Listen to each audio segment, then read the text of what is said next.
bim, bam, flippity boop, shoo bop, shibbity doo dah, karimdis, pow. It's me, Hummus Boy No. And I guess we're gonna make a video today. I don't want to make a video today. I'm not making a video today. Hazel Basil. She left. Here's the thing. I am quitting YouTube. Now, calm down. I'm not quitting because of you. It's because of the guy next to you. Yeah, him. He sucks. This is the last video I'll ever make. We're shutting down the channel after that. Well, we're not shutting it down. So here's the thing. I lied. What are we doing? 3 tips for dwarves. All right, tip number 1. Grow a beard. Tip number 2. Hack off your legs at the knee. Tip number 3. Now you're a dwarf. Congratulations. Go win yourself some video games. Tell them Human Boy sent you. Actually, after you do that to your legs, don't tell the hospital Human Boy sent you. I'll get sued. Get on with the video. You get on with the video. Get on with the video. I don't want to. Can't make me. All right, let's do it. 3 tips. Get better at dwarves / hashtag things I keep seeing in new player tournaments and I want to stop seeing it. Tip number 1 is stop using goblin hewers like a big dummy. So goblin hewers, a lot of people are like, oh man, they have such crazy high missile strength and they have bonus versus large and their weapon strength is bonus versus large and they're there for large targets. I need to path no matter what towards a big thing like a Charybdis or a Hydra or something. Not necessarily true. Yes, these guys will absolutely shred a Charybdis or a Hydra or something, any big monster. You've all seen the clips, they do great damage. But the problem is with their incredibly short range, and this is not one of those videos where I just say, don't take this unit. Wow, Human Boy, thanks. Just tell me not to take all the fun units. But their incredibly short range and super high missile strength plus low price point makes them not actually a sniper unit. Like, I need to find the biggest, baddest thing and kill it. You should just fire at anything coming nearby. And that's kind of the point I'm trying to make. So this high Beastmaster is sitting there as my Goblin Hewer is set up. Now these two, one of them is going to get out of position trying to overextend and get to the target he wanted, and the Bleak Swords are going to get much closer to him. The other 2 are just going to try and defend themselves from the Bleak Swords. Now, if the AI was smart, they would be running away with this high Beastmaster, not just sitting still, allowing me to shoot at them. But, hey, take a look at those Bleak Swords that I just bothered to stop and shoot at. Meanwhile, the high Beastmaster, again, he could be moving away, he could be dodging this, but already this Goblin Hewer is compromised. The Goblin Hewer in the center entirely saved itself, and now it can keep walking forward towards the Charybdis or the Hydra or whatever. And then this one, I don't know why the AI ran to my side, but they're making my Goblin Hewers turn, so I guess it's MLG Elite tactics, but yeah. So the AI being stupid aside, the main point was you can just shoot at whatever is right in front of your Goblin Hewer and they'll do great damage. Like this one got 50 kills and killed an entire Bleak Sword. The other one, this is the one that got to shoot the high Beastmaster. It actually got less value than the one that just shredded an entire Bleak Sword, shooting at the target it wanted to, and then it got shut down.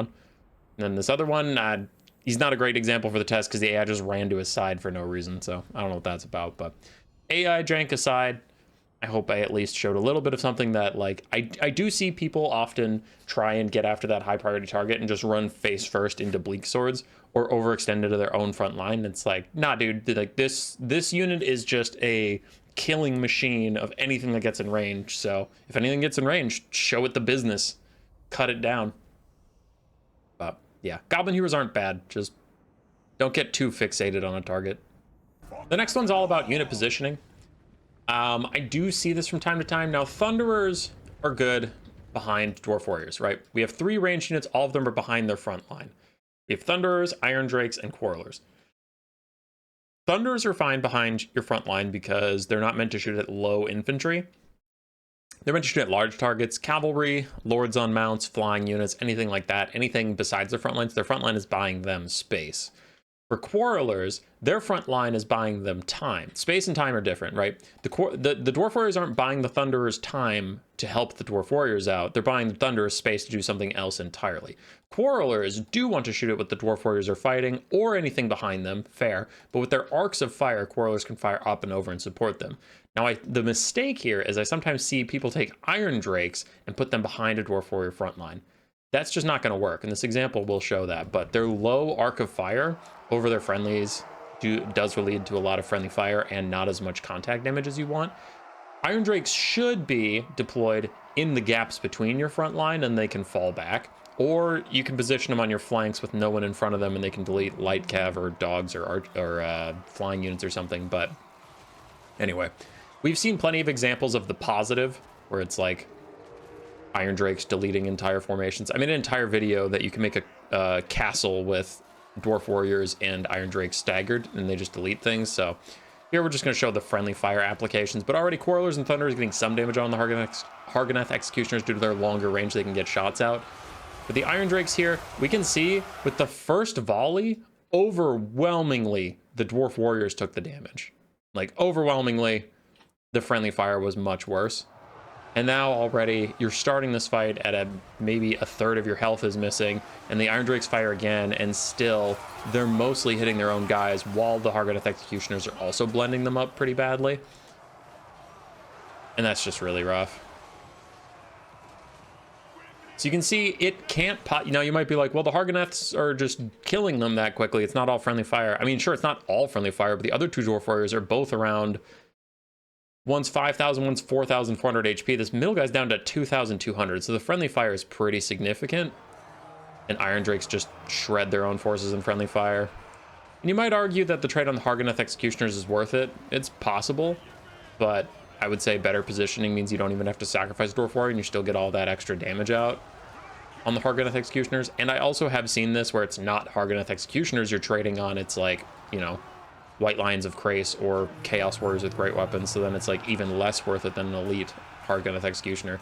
Because here's the second part of the point. If these guys were deployed in the front line, look how well they're just doing on their own. The Hargoneth Executioners, sure, they're damaged, but like their fire while in melee pushes back so many models, they don't take that much damage. And Iron Drakes have a crazy low price point. So the crux of my argument is just make them a part of your front line. And if you really must, then have them drop back after the initial engagement or something. But with their limited arc of fire, low price point, and insanely high damage and tankiness, they can just be a part of your front line. And they don't have to delete an entire Dwarf Warrior to get their job done. This last one is a build note. Some people try and save money on Thoric Ironbrow, or a Rune Lord, or a Runesmith, sure. If you're taking any sort of rune caster, you are actually just making a mistake if you don't take the Rune of Wrath and Ruin. There's no reason not to take this spell. There's never a build where it will not pay for itself. And you're not sacrificing anything to do it. Rune magic doesn't work like winds of magic or anything. It's not like, oh, but then I can't use my winds on other runes. It's like, no, they're just put on cooldowns. Your Rune of Slowness might come up a little slower when you use it, but this thing costs 150 gold, I believe. 100, 150, maybe the most expensive spells / runes are 200 gold. So let's just be under best faith scenario. Let's say it costs 200 gold. I'm pretty sure it's 150, but let's say it costs 200. This is a Bleak Sword. It's a 450 gold chaff unit. 1 Rune of Wrath and Ruin. Overcast, 2/3 its HP. The rune's already paid for itself. Thoric took a little bit of overcast damage. Okay, you might be like, well, you overcasted it, that's not nice, you can't do that. All right, next one will be undercast. I take your point. Now it is gonna be on cooldown for a while, but it's not just good versus light infantry, it's decent versus heavy infantry, it's really strong versus archers, it's okay versus artillery crews, it's okay versus light cav or heavy cav that are clustered up after they attack your Dwarf Warriors. It's good at punishing any clusters, and it's such a low price point that I just guarantee you there is something on the battlefield you can cast it on and get your value back. And it's such a good rune. I don't know why people don't take it. That's an undercast. So we had 192 before. All right, with the undercast, we went to 325. Quick maths, it's like 130. So 2 undercasts will make this thing pay for itself if it is 200 gold. If it's only 150, 1 undercast about paid for it, and overcast already paid for it.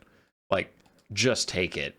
Rune of Wrath and Ruin is so good, so cheap. And it costs you very, very little. Like, just take it.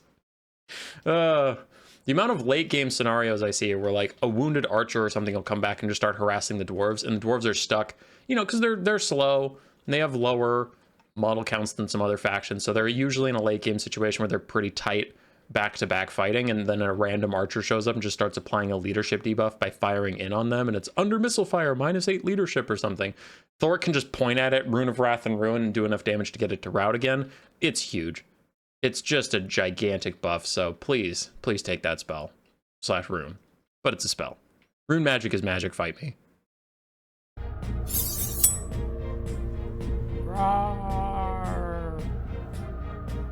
Subscribe, yes.